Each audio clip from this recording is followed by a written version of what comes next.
Hi and welcome to Ali Lives Well on Less. I'm Ali, an early retired teacher currently living well on a small pension. And today is Sunday, so I am filming tomorrow's Money Monday.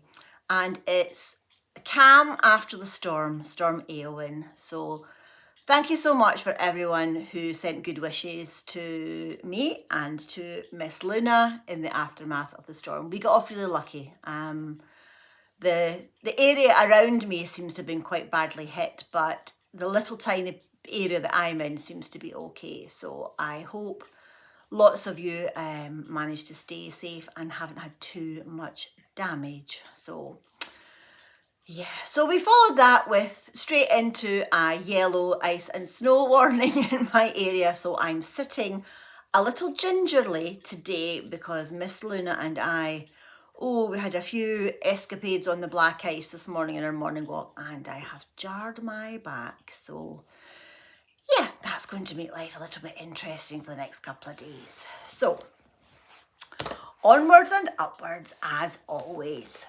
So it's the last Monday of the month. January seems to have had 452 days.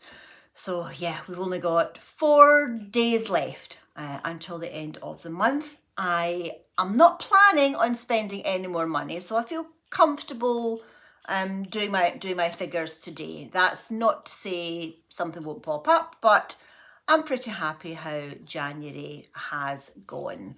So for those of you who are fairly new here, I live in my pension of £772. I take off all my fixed outgoings that are on direct debit, and I will insert a photograph next of what I spend each month before I have any disposable income left. So have a look at the figures here, and if you want to pause it, hopefully it should be nice and clear for you.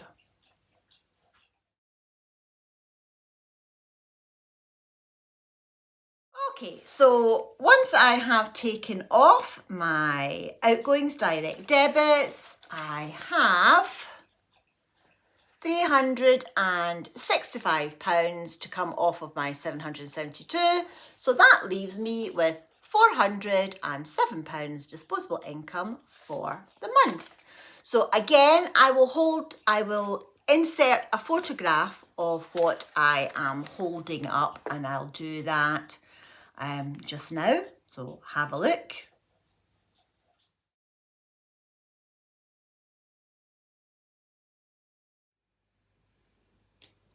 So you'll notice from my disposable income part, there is no dog food cost this month for Miss Luna, because you may remember that I bought some extra dog food on a Black Friday deal, and that was seeing me all the way into February. So at some point in February, yes, I will need to buy some more dog food for Miss Luna because she can't starve. Okay, so I will quickly go through the figures for January, and it was never going to be a no spend month, but I have managed to spend as little as possible and still manage to achieve a lot as well. Please excuse the licking noises. That's Luna and her yogi ball. So she's actually at my feet right next to the camera. So I'm not sure if that is picking up or not. Okay, we will plow on. So I have said before, I have a Honda Jazz car, a hybrid. So I only need to top up with petrol every 2 months. So January was a month that I needed to top up. So I spent £50, 45 pence on petrol this month. I've had several supermarket visits this month. So I've spoken about that before in a previous video. I did buy a daycare pass for Luna, which will see me into February as well. £12 each month goes on her probiotics for her dodgy tummy. And then I had my shopping trip to Falkirk to Dunelm and Hobbycraft, and I had my first boiler service from British Gas the other day. And turns out that my heating was working fine downstairs, but wasn't working upstairs because there was something not quite right with something. He explained it as most engineers do when they come to you, but it was something that should have been inflating that wasn't inflating, or the other way around, I'm not sure. So I had to pay for a part, and that has made my heating and my boiler work more efficiently, and my upstairs radiators are all fully functioning now. So he has also adjusted the temperature on the boiler, which means that my water is not really scalding hot, it's an acceptable hot. So I'm hoping going forward that that will save me money on my gas bill as well. So that £46 was to pay for a part that needed to be fixed. So once I have taken off all my expenditure, I am left with £60.90 to see me out to the end of the month. And if I don't use that, that will go into savings. So I'm slowly building up my savings fund. So as well as adding that £60 to my savings, hopefully, I also got my December ad revenue. So December's ad revenue gets paid at the end of January. So it was paid a couple of days ago. And it was £584.65. So as I've explained before, I allow 20% for tax. So that's £116.93. Sorry, I'm reading it backwards off the camera. 30% gets donated. So that's £175.39. And the remaining 50%, these figures are all gross, so the remaining 50%, which is £292.32, will go into my savings fund. So I'm starting to add a little bit more to my savings, which hopefully I'm not going to need. But it's always good to have savings and emergency. So what I've done is I have either rounded up or rounded down the figures. So tax will go into a separate account. The donation this month of £175 has gone to my local hospice. I have already transferred that money. It is Strathcarron Hospice. And as I was doing the donating thing, I did that this morning, Sunday, so yesterday when you said it. So when I was doing that, there were a couple of things that I noticed about doing the online donation. Once I'd filled in all the figures, it said at the bottom, would you like to pay for the administration fee for collecting this payment? And it was £3.50. So even though you're donating to charity, and I understand how the banking system works, but they have to pay that £3.50 out of all their donations just to collect the donation, which, yeah, seems a bit unfair when people are donating money and they have to pay for the collection of the donation. So that was something that I learned today as well. Also, the last time when I donated money last month to Startup Stirling, I was closely reading the gift aid declaration at the bottom.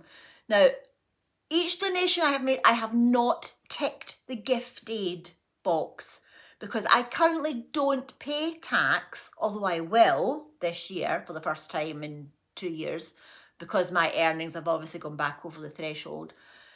If you tick the gift aid box and they can't claim the tax back, you are liable for it, which I didn't realise. So you can't just be sort of magnanimous and generous and go, yes, take the gift aid, have more money, you will get chased for it. So again, that is something new that I learned recently as well. So hopefully once I get all my tax things sorted out by the end of this tax period, the 24-25 period, I will know exactly all my tax position, and I will be able to hopefully happily tick the gifted box when I'm making a donation. Unfortunately, the smaller charities that I'm donating to don't have that function on their websites, so I'm not sure how that will work going forward. So they just get the straight donation straight from my bank account into their bank account. So I'm not entirely sure if they're able to do that or not. But so that's probably one of the downsides for these wee charities that don't have the the website infrastructure that some of the larger, more professionally run charities do. So that is my January spending. Yeah, it's been a good month money wise. I have tried really hard to be extra conscious of, thank you Miss Luna, of how and where my money has gone. And I'll do a little follow-up video on how just to see how you're getting on with your conscious frugality, and I will show you the next step once you have got a full month. So that will be next Monday. You will have a full month of recording every single penny that you have spent in January. And once you see it all down in writing, it does help you clarify where the money is going and what you've been spending it on. Okay, we've now got Luna. She knows I've got a biscuit in my hand. Thank you. So yes, those lovely biscuits that Trisha gave her, she really she really likes them. So thank you if you've got to the end of this video. I hope your January is still going well. If you've been doing a no spend, you're nearly there. Well done, keep it up. If you've been doing a low spend, well done, we're nearly there.